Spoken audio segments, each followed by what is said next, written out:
परमात्मा अंतःकरण में शुभ कर्मों के प्रति आनंद, उत्साह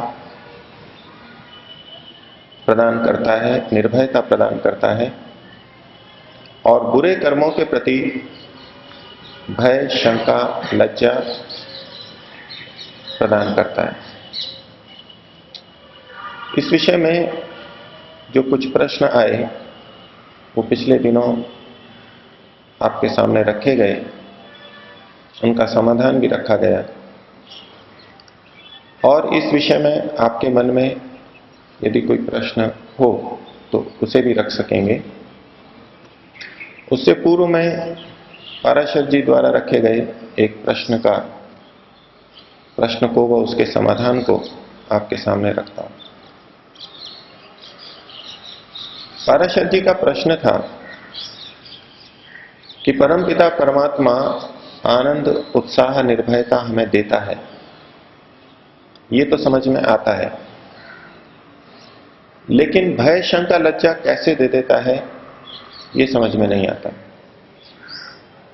कारण कि परमात्मा में आनंद, उत्साह, निर्भयता की विद्यमानता तो हम स्वीकार कर सकते हैं कि परमात्मा में आनंद भी है, उत्साह भी है, निर्भयता भी है, उसके पास ये चीजें हैं तो वो हमको दे देता है।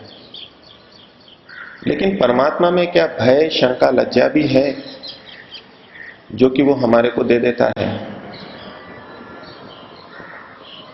उनका मन इस बात को स्वीकार नहीं कर पा रहा कि परमात्मा में भय भी हो सकता है, शंका भी हो सकती है, लज्जा भी हो सकती है। परमात्मा तो भय, शंका, लज्जा से ऊपर उठा हुआ है। पीछे सिद्धांत ये काम कर रहा है कि जिसके पास जो चीज होती है वो ही दूसरे को देता है, नहीं होती तो कैसे दे सकता है। यानी बड़ा दार्शनिक प्रश्न है और मूलभूत प्रश्न है। यही प्रश्न हम दुख के बारे में भी कर सकते हैं। परमात्मा हमें बुरे कर्मों के कारण दुख देता है, तो वहां भी यही प्रश्न रहेगा, क्या परमात्मा में भी दुख है? प्रश्न हम सुख के ऊपर भी उठा सकते हैं। परमात्मा हमें सुख देता है, कौन सा सुख देता है? परमात्मा का सुख, अपना सुख, जिसे हम आनंद के नाम से कह देते हैं, वो भी देता है। समाधि में, असंप्रज्ञात समाधि में जो ईश्वर का साक्षात्कार करते हैं, अथवा जो मुक्ति में हैं, जो जीवन मुक्त हैं, उनको ईश्वर अपना आनंद भी देता है। लेकिन हम जो सामान्य व्यक्ति हैं, जिनकी अभी समाधि नहीं लगी है, उनको भी तो सुख होता है। वो सुख ईश्वर कहां से देता है? ये ईश्वरीय सुख तो है नहीं, ये प्रकृति का सुख है, सतोगुण का सुख है, और अधिकांश जीव इसी सुख को भोगते हैं। परमात्मा में तो प्रकृति का सुख भी नहीं है। परमात्मा प्रकृति के सुख को भी नहीं भोगता। वो प्रकृति के अंदर विद्यमान है, लेकिन प्रकृति के सुख को भोगता नहीं है, क्योंकि उसको प्रकृति के सुख की कोई आवश्यकता भी नहीं है। प्रकृति के सुख में भी बहुत से दुख मिले हुए हैं। ये उच्च स्तर का योगी समझता है। ऋषियों ने इस बात को हमारे सामने वर्णित किया है। लेकिन फिर भी ईश्वर हमारे को प्राकृतिक सुख देता है। तो भय, शंका, लज्जा, दुख यही नहीं, हमको प्राकृतिक सुख के बारे में भी प्रश्न उठ सकता है कि परमात्मा में ये प्राकृतिक सुख नहीं है, अर्थात परमात्मा स्वयं इसको नहीं भोगता, इसका अपना सुख ये नहीं है, तो हमारे को कैसे दे देता है। तो पहला सिद्धांत तो हम यही परिवर्तित कर लें, जो चीज हमारे पास होती है वही दी जाती हो, ऐसा हर जगह लागू नहीं होता। हम धन के लिए कह सकते हैं, भोजन के लिए कह सकते हैं, वस्त्र के लिए कह सकते हैं, ज्ञान के लिए कह सकते हैं कि जो चीज हमारे पास है वो ही हम दूसरे को दे पाते हैं। लेकिन बहुत सी ऐसी बातें हैं जो हमारे पास उस समय ना हो तो भी हम दूसरे को दे देते हैं। भय, शंका, लज्जा के संदर्भ में ही देख लें, मनुष्यों के परस्पर व्यवहार देख लें, दुख को देख लें। घर में माता पिता पूरे निर्भय हैं, लेकिन बच्चा यदि गलती करता है तो उसको भय दिखाते हैं और बच्चा भयभीत हो भी जाता है। उस समय माता पिता भय से युक्त नहीं होते, निर्भय होते हैं। राजा निर्भय है, फिर भी वो आतंकवादियों में भय पैदा कर सकता है, दुष्ट व्यक्तियों में भय पैदा कर सकता है। कोई व्यक्ति निर्धन नहीं है, धनवान है, लेकिन दुष्ट है, वो दूसरे को निर्धनता दे सकता है। स्वयं धनवान है, स्वयं निर्धन नहीं है, लेकिन फिर भी दूसरे को निर्धन कर सकता है। स्वयं को दर्द नहीं हो रहा, पीड़ा नहीं हो रही, लेकिन दूसरे को डंडे से पीट कर या और किसी नुकीली चीज को चुबा कर कष्ट दे सकता है, स्वयं में नहीं है। तो इसलिए ये नियम नहीं बनता कि जो चीज हमारे पास है वो ही हम दूसरे को देते हैं। हम माध्यम से जो चीज हमारे पास नहीं है वो भी दूसरे को दे देते हैं। यही बात ईश्वर के ऊपर भी लागू होगी। मनुष्यों के संदर्भ में हम फिर भी कुछ वितर्क कर सकते हैं, प्रश्न उठा सकते हैं कि जो माता पिता बच्चे को डरा रहे हैं और जिनको हम निर्भय कह रहे हैं, किसी न किसी चीज का भय तो उनके अंदर भी विद्यमान है। लेकिन परमपिता परमात्मा में तो किसी प्रकार का भय नहीं है, लेकिन फिर भी वो भय देता है। वो भयंकर है, भय को पैदा करता है। भीम का अर्थ भी यही होता है, भीष्म का अर्थ भी यही होता है। और परमात्मा के लिए वेद मंत्र में कहा, भीमा भीमा इंद्रस्य हेतया। परमात्मा के जो दंड हैं वो बड़े भीम हैं, भयंकर हैं, भय को करने वाले हैं, भय को पैदा करने वाले हैं। तो परमात्मा प्रकृति के माध्यम से हमें दुख देता है। ये दुख गुण है, ये प्रकृति के रजोगुण का गुण है। और भय भी इसी से पैदा होता है। जो हमें सुख मिलता है वो प्रकृति के सतोगुण से मिलता है। सामान्य व्यक्ति जो इंद्रियों से सुख लेता है, शरीर से जो कष्ट पाता है, ये सारा प्राकृतिक सुख और दुख है। और ये प्राकृतिक सुख बहुत दूर तक व्यक्ति के साथ में जाता है। इंद्रिय जन्य सुख से ऊपर उठने के लिए, बाह्य 5 ज्ञानेंद्रियों से उत्पन्न सुख से ऊपर उठने के लिए मानसिक सुख विद्यमान है। आत्मा में स्वयं में कोई दुख नहीं है, आत्मा दुख स्वरूप नहीं है, लेकिन ये शरीर और मन ईश्वर ने ऐसा बनाया है कि जिनके माध्यम से हमको दुख मिल सकता है और सुख भी मिल सकता है।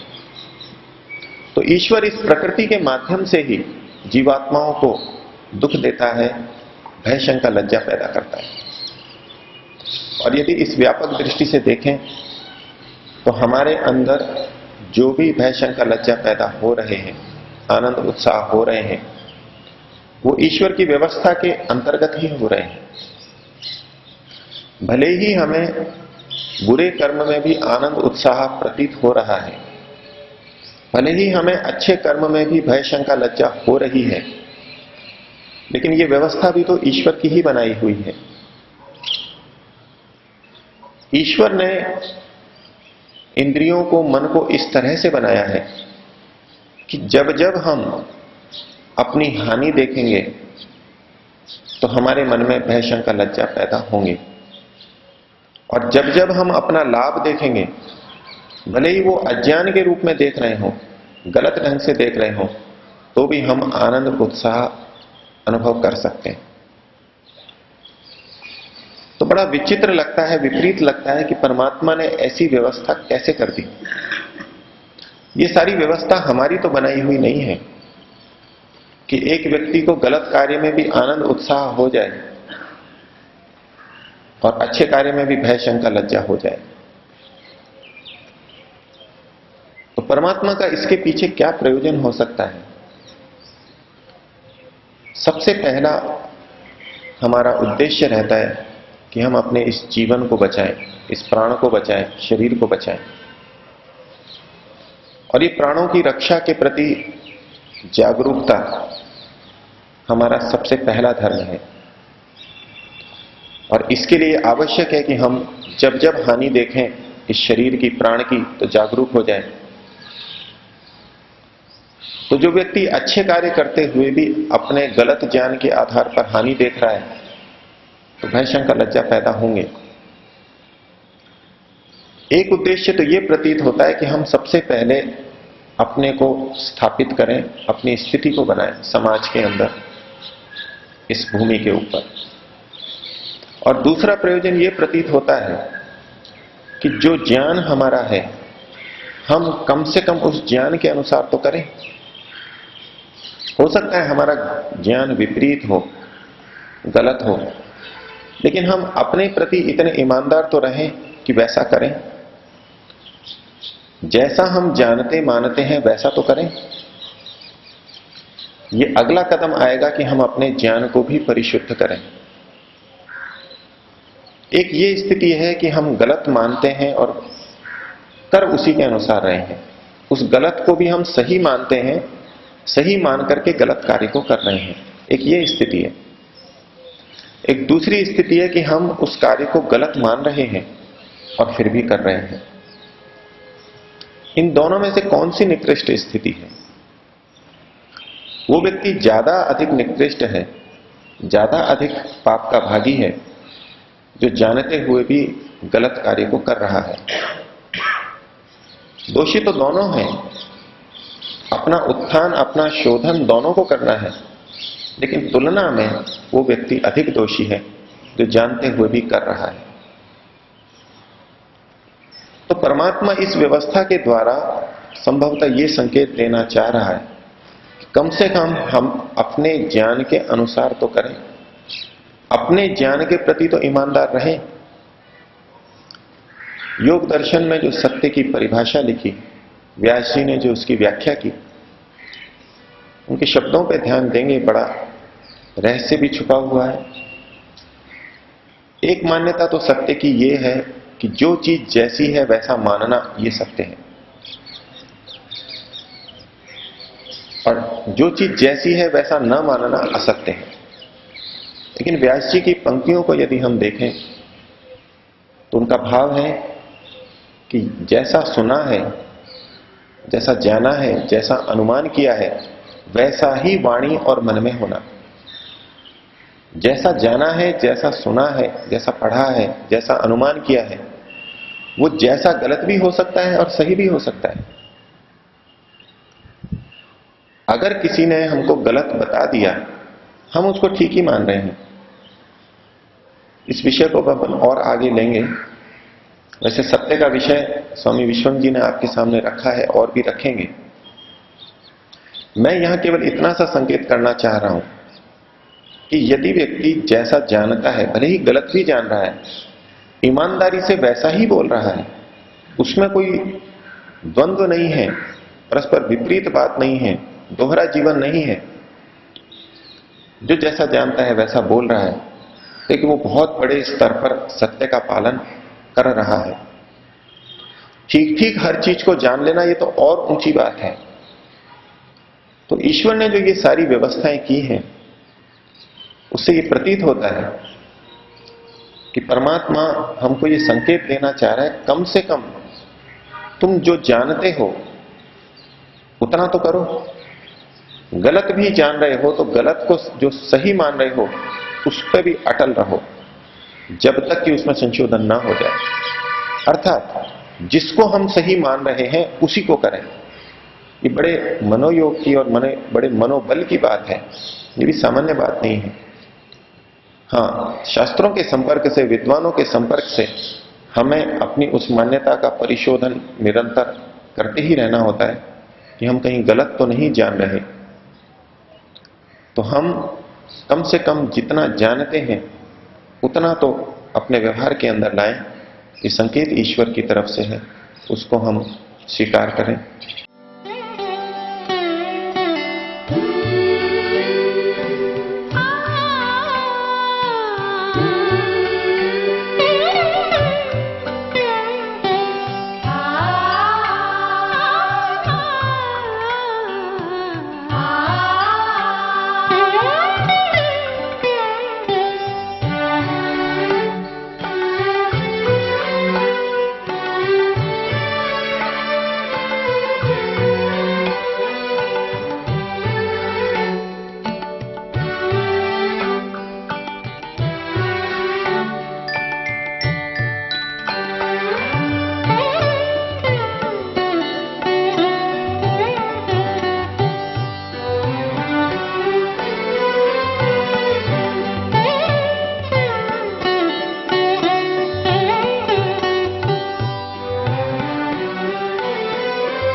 यच्चाग्रतो दूरमुदये